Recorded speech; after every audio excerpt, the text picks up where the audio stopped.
nggak masuk akal. Hah? Seharusnya nggak masuk akal. Rencana perkawinan bukan ada di tangan pemerintah atau di tangan siapapun. DPR yang mengusul. Tapi Anda kan tiba-tiba datang ke Indonesia nikah dengan orang Indonesia juga. Ya, itu bisa terjadi. Kenapa? Karena kita ada di Indonesia.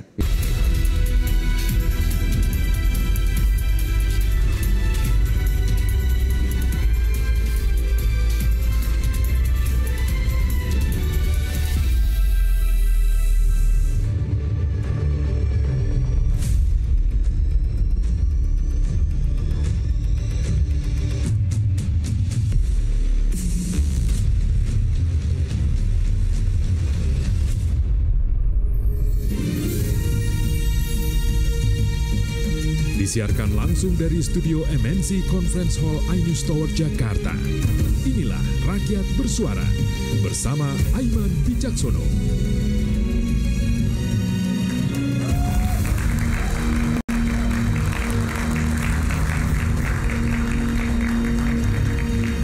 Pemirsa, ide out of the box umumnya diapresiasi. Tapi beda cerita nih dengan Ahmad Dhani soal pemain naturalisasi.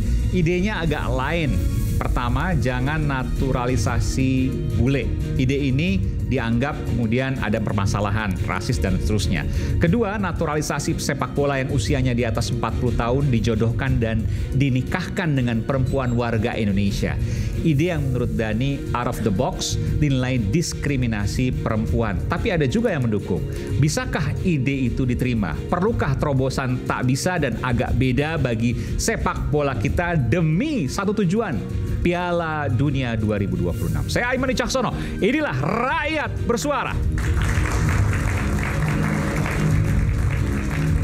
Saya akan panggung langsung ke Rakyat Bersuara di panggung ini. Selamat datang Bung Christian Gonzalez, ex pemain naturalisasi. Apa kabar Bung? Luar biasa. Oke. Kabar alhamdulillah baik-baik. Baik, sama istrinya juga ya hadir? Ya, di mana? Di sana. Oke. Nanti saya ajak ke depan boleh ya? Silakan Bung Christian Gonzalez. Kemudian juga ex pemain sepak bola profesional Carlos Melgares Varon. Dulu di Real Betis, betul ya? Real Betis, Bung Carlos ya. Sempat juga mau jadi bupati tapi gagal waktu itu. Rencananya. Oke, silakan. Istrinya dari Pulau Samosir. Dari Pulau Samosir. Luar biasa. Oke. Kita berikan tepuk tangan sekali lagi untuk pemain naturalisasi kita.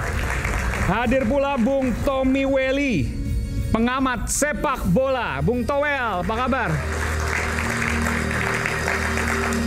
Saya nggak berani nanya sekarang, nanti aja nanyanya. Silakan Bung.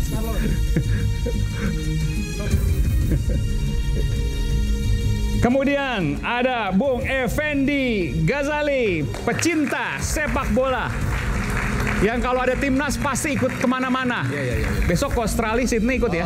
Insya Allah ya. Luar Salam biasa. untuk Garuda Qatar dan seluruh pendukung Garuda di seluruh dunia. Jadi kalau di Qatar itu, kalau Indonesia besok lolos Piala Dunia U17, kita akan buat mereka bermain seakan-akan main sebagai tuan rumah. Oke, tapi ada 30.000 pendukungnya. Tapi itu bukan lahir karena program yang out of the box tadi, bukan. Tapi kan naturalisasi, apapun itu kan tujuan naturalisasi kan? Oh iya, meskipun semua warga Indonesia yang terus dibully lagi nih. Yang U17 besok kalau lolos Piala Dunia enggak ya? Enggak kan? Nanti kita bahas. Oke. Saya panggilkan juga Bung Hendarsam Marantoko, pengamat. Ini adalah Bung Hendarsam, ini pecinta sepak bola juga ya. Wah, luar biasa. Terima kasih. Saya duduk di mana? Sebelah sini. Sebelah sini. Oke, dekat Bung Carlos dan seterusnya dan Eloko. Lalu kemudian ada Ketua Komnas Perempuan Mbak Andi Yentriani. Selamat malam Mbak. Saya panggilnya Mbak Yenti, Mbak Andi. Mbak Andi, oke. Silakan. Salam Bhinneka untuk semua. Salam Bhinneka untuk semua. Kita berikan tepuk tangan untuk narasumber kita. Oke. Maaf, saya taruh sini ya. Oke, saya mau tanya dulu, ada nggak yang setuju dengan idenya Mas Ahmad Dhani? Bahwa naturalisasi itu memang harus dikembangkan.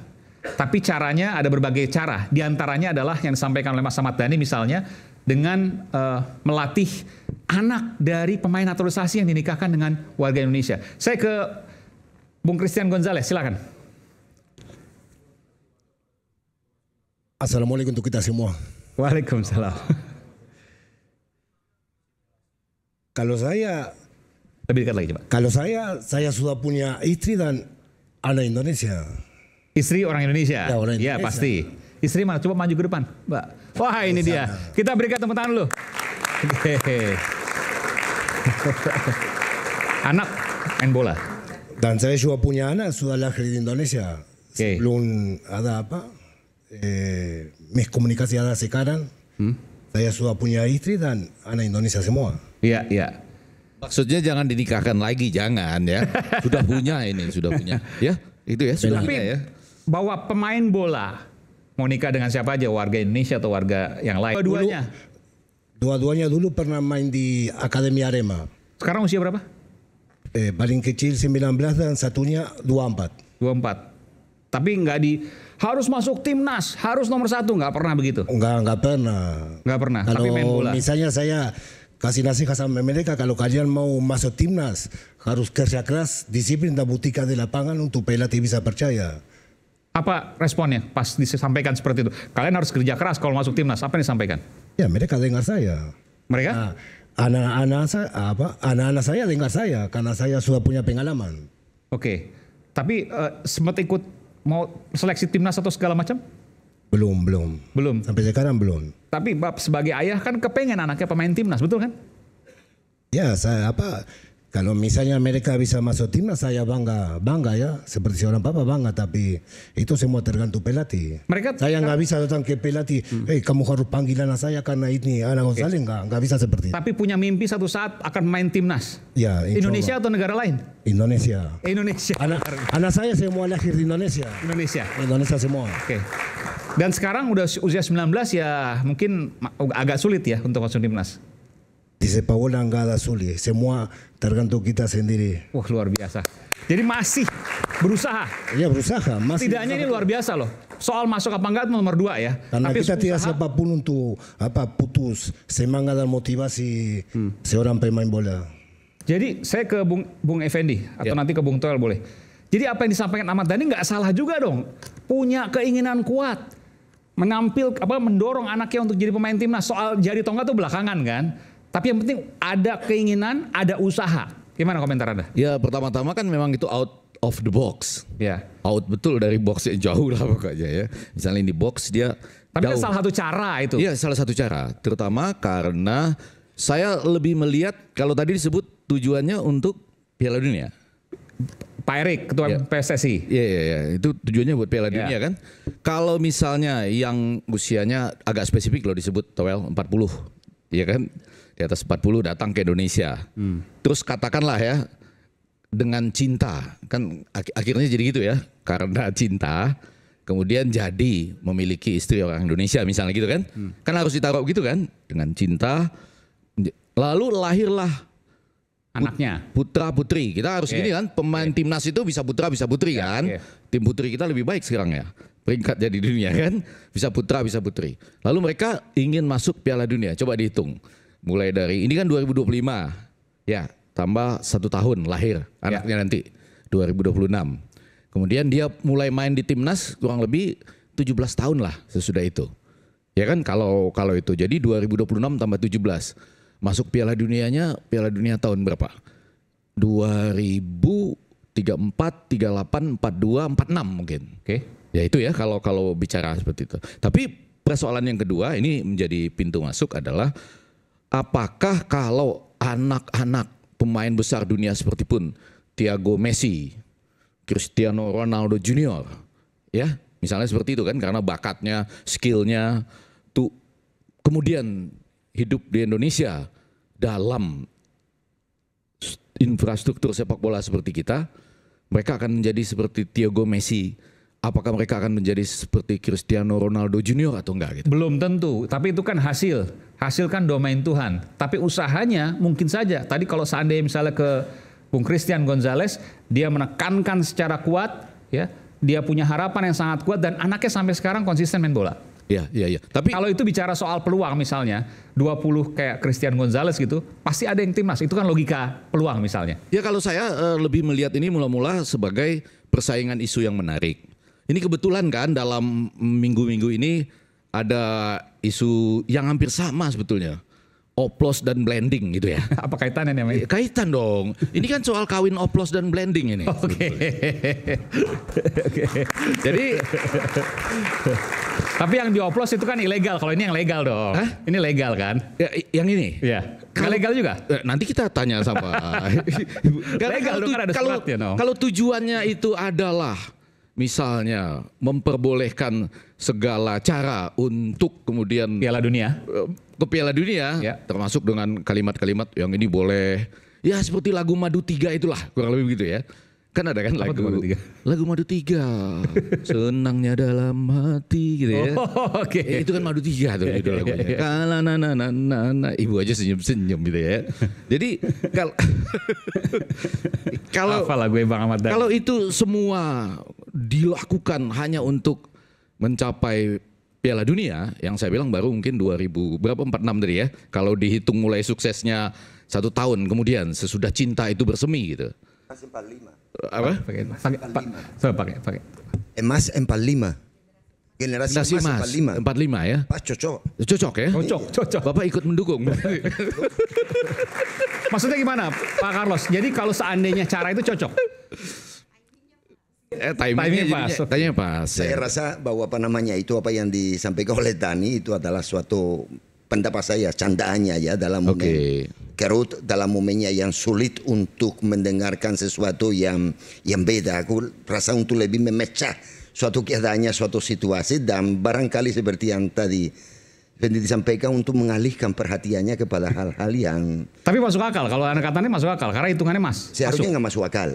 Hah? Seharusnya nggak masuk akal. Rencana perkawinan bukan ada di tangan pemerintah atau di tangan siapapun.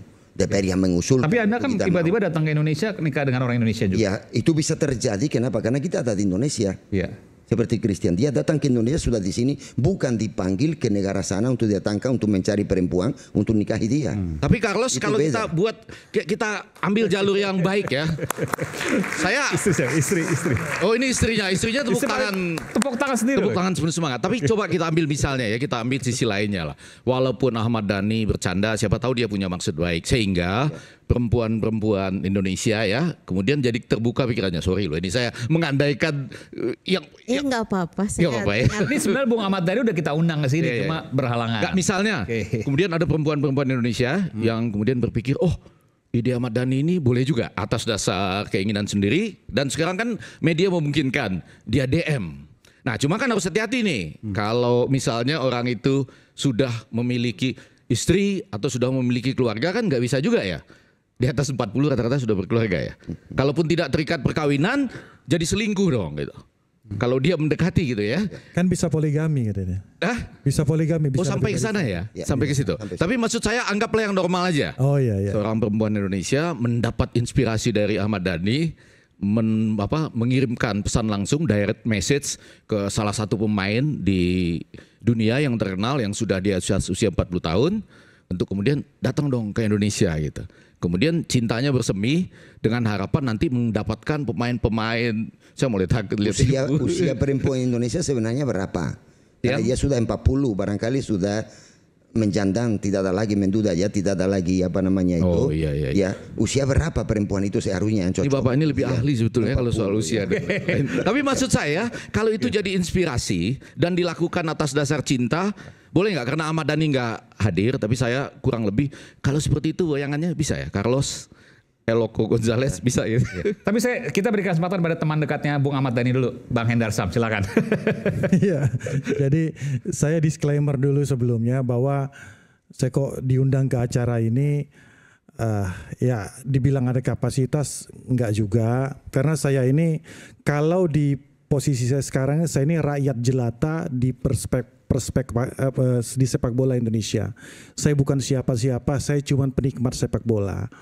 Yang kedua, saya kasih tahu juga, saya nonton terakhir timnas Indonesia itu di 2010.